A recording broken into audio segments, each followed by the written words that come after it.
The sound of gunshots pierced the dawn as Rebecca Cooper frantically threw her few possessions into a worn leather satchel, her trembling hands betraying the terror coursing through her veins. Her husband of 2 years lay dead in the next room, shot by the very men who had once called him partner, ruthless gold miners who believed he'd cheated them out of their claim. It was 1875 in the unforgiving territory of Colorado, and Rebecca knew she was next if she didn't disappear.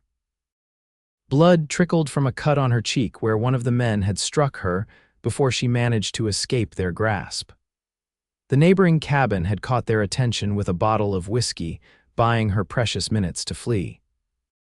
22 years old and suddenly alone in the world, Rebecca had one desperate plan: reach her cousin's homestead in Montana Territory if the gang didn't catch her first. She saddled her mare with practiced efficiency despite her shaking hands. Dawn was breaking over the jagged mountains as she rode away from the mining camp that had been her home, not daring to look back at the cabin where Thomas's body lay. Tears streamed down her face, but she couldn't afford to sob, not when every sound might alert someone to her escape. Rebecca rode hard through the day, pushing her horse to its limits, taking only the briefest stops to rest. By nightfall, she'd put considerable distance between herself and the mining camp, but fear still clawed at her throat. She made a cold camp in a sheltered ravine, not daring to light a fire, and spent the night clutching the small revolver Thomas had taught her to shoot, jumping at every sound in the darkness. 3 days later, her food was nearly gone, her horse exhausted, and the terrain increasingly unfamiliar. Worse, dark clouds gathered on the horizon, promising a storm that could obliterate what little sense of direction she maintained. When the first fat raindrops began to fall, Rebecca urged her mare forward, desperate to find shelter. The storm hit with a fury that matched the chaos in her heart. Wind howled around her, rain soaked through her clothes, and visibility dropped to mere feet in front of her. Her mare, spooked by a crack of thunder, reared suddenly. Rebecca, already weakened by days of little food and less sleep, lost her grip and tumbled to the ground. Pain shot through her ankle as she landed awkwardly. The mare bolted into the storm, taking most of Rebecca's supplies with her. Mud-soaked and injured, she dragged herself beneath the shelter of a rocky overhang and curled into herself, surrendering to the sobs she'd been holding back for days. "Madam, are you hurt?" The voice startled her so badly she nearly struck her head on the rock above. A tall figure loomed at the edge of her shelter, rain dripping from the brim of his hat. Rebecca raised her revolver with shaking hands. "Stay back," she warned, her voice cracking. The stranger raised his hands slowly. "Don't mean you any harm. Saw your horse running wild and figured its rider might be in trouble." Lightning flashed, illuminating a face that seemed too young for the weathered voice, a man perhaps a few years older than herself, with eyes that reminded her of the clear mountain lakes back home. "I'm Wade Xanders," he said carefully. "I've got a cabin not far from here. Storm's only getting worse, and you look like you could use some help." Rebecca kept the gun steady. "How do I know I can trust you?" Wade's expression remained calm. "You don't.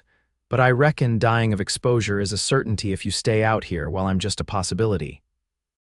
The logic in his words penetrated her fear. Her ankle throbbed painfully and she was already shivering violently. "My ankle," she admitted. "I think it's sprained," Wade nodded, moving slowly as if approaching a spooked horse. "May I?" he asked, gesturing toward her injured leg. After a moment's hesitation, Rebecca lowered the revolver and nodded. His touch was gentle as he examined her ankle, his fingers calloused but careful. "Not broken, I don't think, but you won't be walking far on it." He glanced up at her face, noticing the cut on her cheek. "You're running from something." It wasn't a question. Rebecca looked away. "Someone," she corrected quietly. Wade didn't press further. "My horse is tethered just over that rise. I can get you to safety if you'll let me." The choice wasn't really a choice at all. Rebecca nodded and within moments found herself being lifted onto the saddle of a sturdy chestnut gelding. Wade mounted behind her, one arm securely around her waist as he guided the horse through the driving rain. The journey seemed endless, though it couldn't have been more than a mile. By the time a small cabin emerged from the gloom, Rebecca was nearly unconscious from exhaustion and pain. She was only vaguely aware of being carried inside and laid gently on a bed that smelled of pine and wood smoke. When she woke, sunlight streamed through a small window. Rebecca tensed immediately, the events of the past days rushing back. She sat up quickly, wincing at the pain in her ankle, and took in her surroundings. The cabin was small but tidy, with a stone fireplace currently housing a cheerful blaze. Her clothes had been replaced with a man's shirt that swallowed her frame, and her ankle was neatly bandaged. Of Wade there was no sign. As if summoned by her thoughts, the door opened, and he entered carrying an armload of firewood. He stopped short when he saw she was awake. "Morning," he said, setting down the wood. "Or afternoon, more like. You've been sleeping nearly a full day." Rebecca pulled the blanket higher, suddenly conscious of her state of undress. "My clothes hanging by the fire," Wade said, gesturing to where her dress and petticoats were indeed strung on a line. "They were soaked through. A flush crept up his neck. I turned my back, give you my word." Despite everything, Rebecca found herself believing him. There was something forthright in his blue eyes that inspired trust, dangerous as that might be. "Thank you," she said, her voice rough from sleep. "For helping me," Wade nodded, moving to stoke the fire. "You hungry? Got some stew simmering." Her stomach growled loudly in response, and a small smile, the first in days, tugged at her lips. "I suppose that's my answer." As Wade ladled stew into a wooden bowl, Rebecca studied him more carefully. He moved with the easy grace of a man accustomed to physical labor. His sandy hair was overdue for a trim, falling into eyes that creased at the corners when he concentrated. Not classically handsome, perhaps, but there was something compelling in the quiet strength he radiated. "Your horse came back this morning," he said, handing her the bowl. "She's in the lean-to with mine, supplies still attached, though a bit worse for wear." Relief flooded through her. "Thank you for finding her." Wade sat in a chair across from the bed, his own bowl balanced on his knee. "You got a name?" Rebecca hesitated, then decided truth was safest. "Rebecca Cooper." "And who are you running from, Rebecca Cooper?" She stiffened, her spoon halting halfway to her mouth. Wade held up a hand. "You don't have to tell me, but I should know if trouble's likely to come knocking at my door." It was a fair point. Rebecca set down her bowl, appetite suddenly diminished. "My husband was killed 3 days ago," she said, the words still feeling unreal. "The men who did it, they're gold miners from our camp. They accused Thomas of stealing their claim, but he didn't. They were drunk and angry and—" She swallowed hard. "They'll kill me too if they find me. I'm trying to reach my cousin in Montana." Wade's expression darkened. "I'm sorry about your husband." Rebecca nodded, not trusting herself to speak. "You're safe here," he said after a moment. "We're pretty isolated and not many folks know about this place. You can stay until your ankle heals." "Why would you help a stranger?" she asked, unable to keep the suspicion from her voice. In her experience, men rarely offered assistance without expecting something in return. Wade's gaze was steady. "Because it's what decent folks do, and because I know something about running." The days that followed settled into an unexpected rhythm. Rebecca's ankle improved slowly, and as her strength returned, she insisted on helping with the daily chores. Wade had built the cabin himself 3 years earlier, staking a modest claim that yielded just enough gold to keep him in supplies. He worked it alone, she learned, preferring solitude to the chaos of the larger mining camps. "Most men come west dreaming of striking it rich," she observed one evening as they sat on the porch, watching the sunset paint the mountains gold. "You seem content with just getting by." Wade was quiet for a long moment. "Gold fever makes men crazy, turns brothers against each other." "I saw enough of that in California," he glanced at her. "I reckon some things are worth more than gold." "Like what?" she asked. "Peace, a place that's yours, freedom to live as you choose." His words resonated deeply with Rebecca. Thomas had been consumed by dreams of wealth, dragging her from one mining camp to another, each promising to be the one where they'd finally strike it rich. She had followed out of duty and affection, but had never shared his obsession. "What about you?" Wade asked. "What would you do if you weren't running?" Rebecca blinked, startled by the question. No one had ever asked what she wanted before. I'd have a little farm, she said finally, surprising herself with how clearly the image formed. Nothing grand, just a garden, some chickens, maybe a cow. She smiled ruefully. Silly dreams for a miner's widow. Not silly at all, Wade said softly. That night, lying in Wade's bed while he slept on a pallet by the fire, Rebecca thought about the way he'd looked at her like her dreams mattered. Thomas had loved her in his way, but he'd never truly seen her. With Wade, she felt visible for the first time. The realization was as terrifying as it was exhilarating. A week passed, then two. Rebecca's ankle healed enough for her to walk without pain, but she found herself inventing reasons to delay her departure. Wade never pressed, seeming content with her company, teaching her to pan for gold in the creek and showing her the hidden beauty of his mountain home. They were returning from such an expedition when they spotted the riders, 3 men on trail-worn horses, making their way up the path toward the cabin. Wade pulled Rebecca behind a stand of trees, his body tense. "You recognize them?" She peered around the trunk, her heart hammering. "Yes," she whispered. "That's Jed Harker in front. He was Thomas's partner. The others are his brothers." Wade's expression hardened. "Stay here." He handed her his rifle. "If I'm not back in 20 minutes, take my horse and ride north. There's a settlement called Piney Ridge about 15 miles on. Ask for Sheriff Miller." "What are you going to do?" "Talk to them. Find out what they want." "They'll kill you," Rebecca said, gripping his arm. "They're dangerous men." Wade's eyes softened as he looked down at her, and for a heart-stopping moment she thought he might kiss her. Instead, he gently extracted himself from her grasp. "I can handle myself. Trust me." Rebecca watched in anguish as Wade walked casually down the trail, as if he hadn't a care in the world. From her hiding place, she could see the moment the riders spotted him, the way they tensed and exchanged glances before Jed called out a greeting. "Afternoon," Wade replied, stopping a cautious distance away.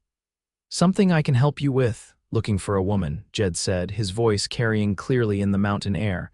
"Pretty little thing with dark hair, might have passed through here a couple weeks back." "Haven't seen anyone matching that description," Wade said easily. "Don't get many travelers up this way." One of the brothers, Seth, Rebecca remembered, spat on the ground. "Mind if we take a look in your cabin, just to be sure?" "Actually, I do mind," Wade said, his tone still pleasant but with an underlying edge. "A man's home is private." Jed leaned forward in his saddle. "You calling me a liar, mister?" "Not at all, just saying I value my privacy." Rebecca could see the calculation in Jed's eyes, weighing the odds of 3 against 1. What he couldn't know was that Wade had positioned himself with the sun at his back, forcing them to squint to see him clearly, or that his hand rested casually near the revolver at his hip. "The woman we're looking for," Jed said finally. "She's wanted for murder, killed her husband in his sleep and stole his gold. We're just trying to bring her to justice." The blatant lie made Rebecca's blood boil. She tightened her grip on the rifle, finger hovering near the trigger. "That's mighty civic-minded of you," Wade drawled. "But like I said, I haven't seen her. Now, I'd appreciate it if you'd move along. I've got work to do." For a tense moment, Rebecca thought Jed would order his brothers to attack. Then, surprisingly, he nodded. "All right then. Sorry to trouble you." He turned his horse, then paused. "If you do see her, name's Rebecca Cooper. There's a reward for information." "I'll keep that in mind," Wade said. Rebecca held her breath until the riders disappeared down the trail. When Wade returned to her hiding place, his face was grim. "They're not giving up," he said. "Just retreating to regroup. They'll be back probably after dark." Fear clutched at Rebecca's heart. "This is my fight, not yours. I should go and do what?" Wade asked. "They'll track you down within a day. No, there's only one way to end this." "How?" "We need to get to Piney Ridge and talk to Sheriff Miller. He's a good man and he'll hear you out. But we need to leave now while we know where they are." Rebecca stared at him. Wade's expression softened. "You think I'd let you face this alone?" Something shifted between them in that moment, a barrier falling away, revealing feelings neither had dared acknowledge. Without thinking, Rebecca rose on her toes and pressed her lips to his. The kiss was brief but electric, leaving them both breathless. Wade's eyes, when she pulled away, held wonder and heat in equal measure. "We should go." he said roughly, though his hand lingered on her waist. They packed quickly, taking only essentials. As Rebecca mounted her mare, she cast a last glance at the cabin that had become a sanctuary. Whatever happened next, she knew this place would forever represent a turning point in her life, the moment she stopped running from her past and began moving toward a future of her own choosing. The journey to Piney Ridge was tense, both of them constantly scanning their surroundings for signs of pursuit. They stuck to game trails and creek beds, avoiding the main paths. By sunset, the small settlement came into view, a collection of rough buildings straddling a dusty main street. The sheriff's office was easy to find, a weathered building with a sign proclaiming J. Miller, Sheriff, hanging askew above the door. Inside, they found a grizzled man with iron-gray hair poring over wanted posters. He looked up as they entered, his shrewd eyes taking in Rebecca's trail-worn appearance and Wade's protective stance beside her. "Help you folks, Sheriff Miller," Wade began. "We've got a situation that needs your attention." For the next hour, Rebecca recounted the events at the mining camp, Thomas's death, her escape, and the Harker brothers' pursuit. The sheriff listened without interruption, only occasionally making notes. "So you're saying these men murdered your husband, and now they're framing you for it?" he asked when she finished. "Yes, sir," Rebecca said. "I know how it sounds. Actually, it sounds familiar," Miller said, surprising them both. He rifled through a stack of papers on his desk and pulled out a telegram. "Got this from the sheriff in Leadville 2 days ago. Seems a prospector there witnessed a murder at a mining camp matching your description. Said 3 brothers killed a man over a claim dispute, then went after his wife when she ran." Hope surged through Rebecca. "You believe me?" Miller's weathered face creased in a grim smile. "I've known the Harker brothers by reputation for years. Bad bunch, been waiting for someone to bring charges that would stick." He glanced at Wade. "You said you think they followed you here?" Wade nodded. "They'll come tonight, most likely." "Then we'll be ready for them," Miller said, standing. "I'll deputize you, Xanders. Between us and my regular deputy, we should be able to handle 3 men. Rebecca stood as well. "I want to help too." Both men looked at her in surprise. "This is my fight," she insisted. "Thomas died because of their greed. I won't hide while others risk their lives for me." Miller studied her for a moment, then nodded. "Can you shoot?" "My husband taught me. I'm a fair shot." "All right then," the sheriff said. "Here's what we'll do." The plan was simple but effective. Miller and his deputy would wait inside the jail, while Wade and Rebecca would stay at the town's only hotel, making their presence obvious enough to draw the Harkers in. Once the brothers made their move, the sheriff would spring the trap. As dusk fell, Rebecca stood at the hotel window, watching the street below gradually empty as businesses closed for the night. Wade moved to stand beside her, his presence a comfort in the growing tension. "Having second thoughts?" he asked quietly. Rebecca shook her head. "Just thinking about how much has changed in 2 weeks. I barely recognize the woman I was then." "I like the woman you are now," Wade said, his voice low and intimate. She turned to face him, searching his eyes. "Even though I've brought danger to your door. Even though after tonight I'll need to figure out what comes next." Wade took her hand, his thumb tracing gentle circles on her palm. "Rebecca, I've spent 3 years in that cabin, telling myself I was content with solitude. Then you stumbled into my life, half drowned and pointing a gun at me, and suddenly everything changed." He smiled ruefully. "I think maybe I was just waiting for you all along." Rebecca's heart swelled with emotions she hadn't dared name until now. "I'm not ready to say goodbye to you," she confessed. "Then don't," Wade said simply, and this time when he kissed her, there was nothing brief about it. The crack of a gunshot from the street below pulled them apart. Wade moved to the window, peering carefully around the curtain. "They're here," he said grimly, "earlier than we expected." Rebecca's pulse quickened as she checked her revolver. 3 of them? "Yes, and they're heading this way." Following the plan, they positioned themselves on either side of the door, extinguishing the lamp to leave the room in darkness. Footsteps sounded on the stairs, then down the hallway, stopping outside their door. "Cooper," Jed Harker's voice rang out.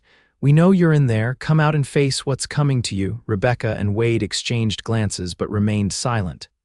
Have it your way, Jed growled. The door burst open with a crash and the Harker brothers stormed in, guns drawn. In the darkness, they didn't immediately see Wade and Rebecca pressed against the walls. Now, Wade shouted, stepping forward with his revolver raised. Rebecca did the same, her voice steady as she ordered, "Drop your weapons." The brothers froze momentarily, caught off guard. Then Seth Harker swung his gun toward Rebecca. Wade fired without hesitation, the shot striking Seth's shoulder and sending him staggering back. Chaos erupted. Rebecca dove behind an overturned table as bullets splintered the wood around her.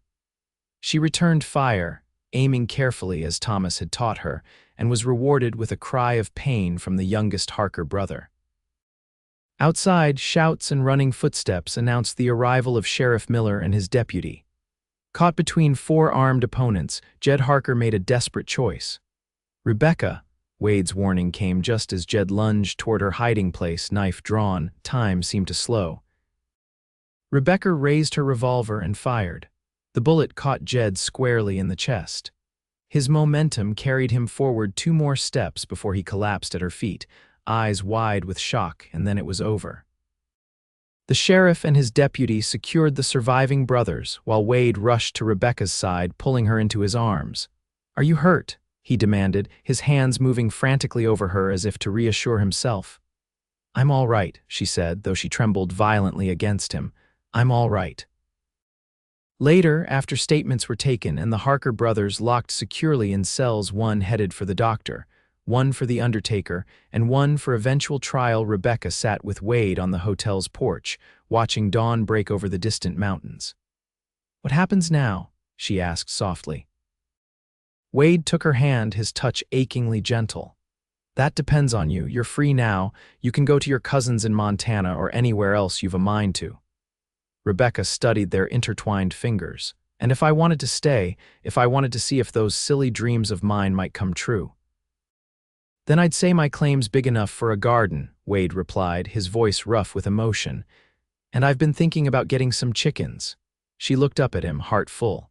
"Just like that, Rebecca Cooper, from the moment I found you in that storm, something inside me knew. You always belonged with me." Wade's smile was slow and certain. "I just had to wait for you to realize it too." 3 months later, Rebecca stood in the doorway of the cabin, their cabin now, watching Wade split wood in the yard. Summer was fading into autumn, painting the surrounding forest in shades of gold and crimson. Behind her, bread baked in the oven, filling the air with its homey scent. They had married quietly in Piney Ridge, with Sheriff Miller as witness, before returning to the mountain that had become their home. The cabin had expanded to include a proper chicken coop, a vegetable garden, and plans for additional rooms, something Wade insisted they'd need eventually. Rebecca smiled at the thought, her hand drifting unconsciously to her stomach. She had news to share with her husband tonight, news that would make those expansion plans more urgent. Wade looked up, catching her watching him. He set down his axe and walked toward her, his face lighting with the smile she'd come to treasure above all things. "What are you thinking about, looking so pleased with yourself?" he asked, pulling her into his arms. Rebecca stood on tiptoe to kiss him, savoring the moment before their lives would change again. "I was just thinking," she said, "that sometimes you have to run away to find exactly where you belong."